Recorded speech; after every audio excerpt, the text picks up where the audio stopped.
রাতের বেঁচে যাওয়া ভাত থাকলে না অনেক সময় টেনশনে পড়ে যেতে হয় যে ভাতগুলো নিয়ে কী বানানো হয়। এবার থেকে টেনশন করা বন্ধ করে দিন। রাতের বেঁচে যাওয়া ভাত দিয়ে বানিয়ে নিন একদম হেলদি ব্রেকফাস্ট অথবা লাঞ্চ অথবা ডিনার। আপনারা 3টে সময়ের মধ্যে যে কোনো টাইমে কিন্তু এই রেসিপিটা রাখতে পারেন। কি বানাচ্ছি দেখে তো বুঝতেই পেরেছেন। চলুন তবু একবার বলে দিই আজকের রেসিপিটি কি। আজকের রেসিপিটি হলো একদম হেলদি ইডলি রেসিপি, যেটা বানানো ভীষণই তো সোজা, তার সঙ্গে টাইমও লাগে ভীষণ কম। তো চলুন দেখে নেওয়া যাক কীভাবে বানিয়েছি রেসিপিটি। আশা করি রেসিপিটা আপনাদের ভালো লাগবে, তাই পুরো ভিডিওটা দেখার কিন্তু অনুরোধ রইল। তো প্রথমেই দেখুন এখানে কিন্তু যে রাতের বেঁচে যাওয়া ভাত সেটা আমি ফ্রিজে রেখে দিয়েছিলাম, আর এরকম জল দিয়ে রেখেছিলাম। জল দিয়ে এই জন্যই রেখেছিলাম, অনেক সময় কি হয় যদি অনেকটা ভাত হয় আর যদি ঢাকা দেওয়া না যায় অনেক সময় ওপরে একটু বরফের স্তর পড়ে যায়, তাতে কিন্তু রেসিপিটা ভালো হবে না, তাই আমি জলটা দিয়ে রেখেছিলাম। এবার জলটা ভালো করে ঝরিয়ে নিয়ে আর একটা কাপের মাপ করে নিচ্ছি, যাতে এর মধ্যে যে পরিমাণগুলো মেশাবো সেটা আপনাদের বলতে বা দেখাতে সুবিধা হয়। তো আমি একটা কাপ মাপ করে নিয়ে 4 কাপ নিয়েছি, আর শেষে একটু মতো ভাত বেড়েছে সেটাও এর মধ্যেই দিয়ে দিলাম। এবার একটা মিক্সার জার নিয়ে নিয়েছি। এবার আপনাদের একটা আমি কথা বলে দিই, এর মধ্যে বাইন্ডিং দিতে হবে 1:3 অনুপাতে। মানে 1 কাপ যদি এখানে আমার ভাত হয় তাহলে 3 ভাগ কিন্তু যে কোনো বাইন্ডিং ইউজ করতে হবে। তো বাইন্ডিংয়ের জন্য আমি এখানে কি নিয়েছি দেখলেন, সুজি নিয়েছি, আর ওই কাপেরই মাপ করে 1 কাপ দই দিয়ে দিলাম। এবার এখানে অল্প অল্প করে ভাত দিয়ে আমি কিন্তু এটা গ্রাইন্ড করব। তো এখানে কিন্তু 3 ভাগ বাইন্ডিং এখনও মেশানো হয়নি, দইটা কিন্তু বাইন্ডিংয়ের কাজ করবে না, দইটা কিন্তু সফটনেস দেবে। তো বাইন্ডিংয়ের জন্য আমি মাত্র এখনও পর্যন্ত 1 কাপই সুজি ইউজ করেছি, আপনারা দেখলেন। তো দেখুন এবারে 3বারে 4বারে আমি কিন্তু এভাবে গ্রাইন্ড করে নিচ্ছি। তো বাইন্ডিং কিন্তু এখনও পর্যন্ত প্রথমবারে ইউজ করা আছে সুজি 1 কাপ। এবার সেকেন্ডবারে যেটা করছি দেখুন, এটা নিয়েছি এখানে 1/2 কাপ বেসন আর নিয়েছি 1/2 কাপ চালের গুঁড়ো। এবার আপনাদের বলে দিই, আপনারা যে কোনো একটা বাইন্ডিংও ইউজ করতে পারেন। শুধু একটা বাইন্ডিং বলতে কীরকমভাবে সেটা আপনাদের বলে দিচ্ছি, কিন্তু তার আগে দেখুন অল্প জল দিলাম আর একটু এখানে কাঁচা লঙ্কা আর আদা দিলাম ফ্লেভারের জন্য। এটা পরেও অ্যাড করতে পারেন যদি বাটা থাকে, না হলে আমি এর সাথে দিয়েই কিন্তু মিশিয়ে নিলাম। এবার এখানে পরিমাণ মতো লবণ দিলাম। এবার সমস্ত উপকরণগুলো ভালো করে মিশিয়ে নিচ্ছি। এবার যে কথাটা বলি, যে কোনো একটা বাইন্ডিং মানে যে কোনো এক রকম জিনিস, মানে শুধু বেসন অথবা শুধু সুজি অথবা শুধু চালের গুঁড়ো। তো দেখুন এখানে আপনারা দেখলেন যে 2 কাপ আমি বাইন্ডিং ইউজ করেছি, 1 কাপ কিন্তু এখনও বাকি। 1 কাপ কিন্তু আমি এরপরে ইউজ করেছি, যেটা ক্যামেরায় রেকর্ড হয়নি, আপনাদের কাছে এর জন্য আমি অবশ্যই ক্ষমা চেয়ে নিচ্ছি। আমি পরে যেটা ইউজ করেছি সেটা হচ্ছে আর 1 কাপ সুজি, কিন্তু সেটা কোনো রকম পেস্ট বা পাউডার না বানিয়ে শুধু জাস্ট ওই লিকুইডের মধ্যে মিশিয়ে দিয়েছি।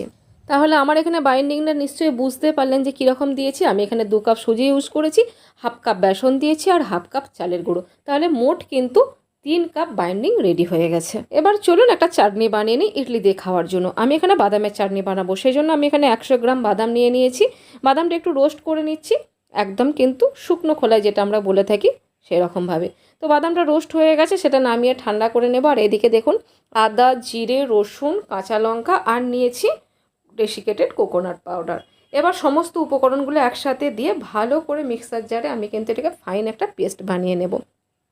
এখানে যদি আপনাদের কাছে ডেসিকেটেড কোকোনাট পাউডার না থাকে তাহলে কিন্তু একদম তাজা নারকেলও ইউজ করতে পারেন, মানে ফ্রেশ নারকেল। তো দেখুন সমস্ত উপকরণগুলো দিয়ে দিলাম, আর এবার শেষে দিয়ে দিলাম বেশ কয়েকটা কারি পাতা, প্রায় 15 থেকে 20টা কারি পাতা। আর যে বাদামটা ভেজে রেখেছিলাম সেটার খোসাটা যতটা সম্ভব তুলে ফেলে দিয়ে এর মধ্যে দিয়ে দিলাম। এবার দিয়ে দিচ্ছি পরিমাণ মতো লবণ, আর দিয়ে দিচ্ছি একটা পাতিলেবুর রস। পাতিলেবুটা কীরকম টক বা কতটা রস আছে সেটা ডিপেন্ড করে কিন্তু দেবেন। এখানে প্রায় আমি 1 টেবিল স্পুনের মতো রস ইউজ করেছি। এবার অল্প একটু জল দিয়ে দিলাম। এবার এটার একটা ফাইন পেস্ট আমি বানিয়ে নিচ্ছি।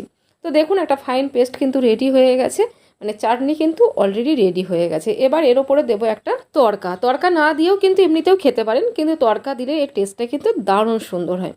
তো অল্প একটু জল দিয়ে দিলাম, কারণ ভীষণ মোটা হয়ে গেছিলো, এত ঠিক চাটনি খেতে ভালো লাগে না। অল্প একটু জল দিয়ে ভালো করে চামচ দিয়ে দেখুন মিশিয়ে নিলাম। এবার চলুন তড়কাটা বানিয়ে নিই। তো তড়কা বানানোর জন্য আমি একটা তড়কা প্যান গ্যাসের ওপর বসিয়ে দিয়েছি। প্যানে দিয়ে দিলাম অল্প একটু সাদা তেল। সাদা তেলের বদলে নারকেল তেল দিলেও খুব ভালো হয়, কিন্তু আমাদের এইসব দিকে, মানে আমাদের গ্রাম্য এলাকার দিকে সচরাচর এই খাবার নারকেল তেল পাওয়া যায় না, তাই আমি সাদা তেলই ইউজ করছি। তারপর সর্ষে, শুকনো লঙ্কা, কারি পাতা, একটু কাশ্মীরি লঙ্কা দিয়ে তরকাটা রেডি করে নিয়ে আর চাটনির ওপর দিয়ে দিলাম। দেখুন কত সুন্দর দেখতে লাগছে চাটনিটা। তো চলুন চাটনি তো রেডি হয়ে গেছে, এবার ইডলিগুলো বানিয়ে নেওয়া যাক। তো ইডলি প্যান আমি বসিয়ে দিয়েছি আর জল দিয়ে দিলাম, আর এর মধ্যে দিয়ে দেবো কিছু ওয়েস্ট হয়ে যাওয়া কাগজি। এতে কি হয় বলুন তো, এই পাতিলেবু বা কাগজি দিয়ে দিলে ইডলি প্যানটা কালো হয় না। আর এদিকে দেখুন ইডলি মোল্ড নিয়ে নিয়েছি, আর তার মধ্যে অল্প অল্প একটু একটু তেল আমি গ্রিস করে দিচ্ছি। এটা আমি সর্ষের তেলই গ্রিস করছি। তো সব মোল্ডগুলো আমি গ্রিস করে নিয়েছি, আর এদিকে দেখুন এটাকে আরেকবার ফেটিয়ে নিচ্ছি যে মিশ্রণটা রেখেছিলাম। এবার এর মধ্যে আমি দিয়ে দেবো একটা ইনোর প্যাকেট। ইনোর প্যাকেটটা দিয়ে খুব ভালো করে এটাকে আমি মিশিয়ে নেব। ইনো যদি না থাকে তাহলে খাবার সোডা ইউজ করতে পারেন। 1 টিস্পুন খাবার সোডা দিয়ে অল্প একটু জল দিয়ে এভাবে খুব ভালো করে মিশিয়ে নিতে পারেন, তাতেও কিন্তু একই রকমই কাজ হবে। তো দেখুন খুব ভালো করে আমি মিশ্রণটা মিশিয়ে নিয়েছি। এবার এই ইডলি মোল্ডের মধ্যে অল্প অল্প করে এই যে মিশ্রণটা সেটা দিয়ে আর আমি স্টিম করতে দেবো। পুরো ফুল ভর্তি করে দেবেন না, তাহলে এটা যখন ফেপে উঠবে, মানে এটা যখন ফ্লপি হবে, তখন বাইরে দিয়ে কিন্তু মিশ্রণটা বেরিয়ে আসবে। তাই কিন্তু একটু জায়গা ফাঁকা রেখেই কিন্তু দেবেন। তো দেখুন এখানে কিন্তু 10 মিনিট হয়ে গেছে। আমি 10 মিনিট অনেকটাই বেশি টাইম বললাম, মোটামুটি 6 থেকে 7 মিনিটের মধ্যেই কিন্তু রেডি হয়ে যায়। তো দেখুন 7 মিনিট পর আপনাদের ঢাকা খুলে এগুলো আমি একটা স্টিক নিয়ে চেক করিয়ে দিলাম, এটা কিন্তু পুরোপুরি রেডি হয়ে গেছে। আর কত সুন্দর কিন্তু এটা ডিমোল্ড হয়ে যাচ্ছে দেখুন, না এতটুকু লেগে থাকছে আর না কোনো রকম কাঁচা আছে এর ভেতরে। এটা রেডি হয়ে গেছে। তো চলুন এগুলোকে তুলে নিয়ে আমি সার্ভ করে দিই। এখনও কিন্তু আমি ইডলির প্যান থেকে এটা নামাইনি, এত গরমে কিন্তু সুন্দরভাবে ছেড়ে যাচ্ছে। দেখলেন কত সুন্দর হয়েছে আর কত ঝটপট হয়ে গেল। এটা বানাতে খুবই কম টাইম লাগে, মোটামুটি 15 থেকে 20 মিনিটের মধ্যে আপনারা কিন্তু ডিশ রেডি করে নিতে পারবেন সকলের জন্য। তো চলুন আমি তো এটাকে সার্ভ করে দিচ্ছি। আর দেখলেন কত সহজে কিন্তু ইডলি রেডি হয়ে গেল, কোনো রকম ফার্মেন্ট করার ঝামেলা নেই। বাসি বেঁচে যাওয়া ভাত নিয়ে কী করবেন সেটা চিন্তা নেই। তো যাই হোক, আশা করি আজকের রেসিপি আপনাদের একটু হলেও ভালো লেগেছে।